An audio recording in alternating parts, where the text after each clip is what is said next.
Hey guys, we are back with our series on Spring Batch, and this time we are going to explore a little bit more about Spring Batch integration.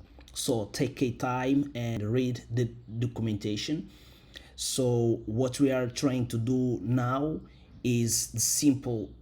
If we see here, if we take a time and look in what we have done, example, our batch application right now, it's working, but there is a problem. We are reading the file like it's hard coded here, okay, and we could just set like a variable in order to read it from another place, but we are going to do it in a better way. So we are going to use Spring Batch integration in order to poll some directory once the files arrive. Okay, so we are going to poll actively like some directory, and once a file arrives we are going to process it. Okay, so this is the main reason why we are using Spring integration. This is the best way to do that.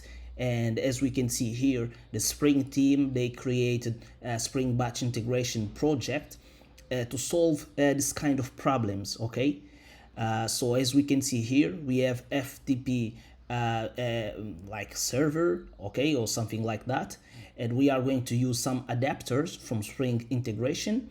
We are going to pass the file, okay, and then we are going to transform the file into a job request, and then later we are going to use Spring Batch to process the file, or to Spring integration gonna launch a job and Spring Batch gonna process the file, just as we have on our example. Okay, so you don't need to be a master or pro. You don't need to know too much about Spring integration, because it's gonna be Spring Batch integration, and we are going to solve all these small challenges. Okay, so let's go.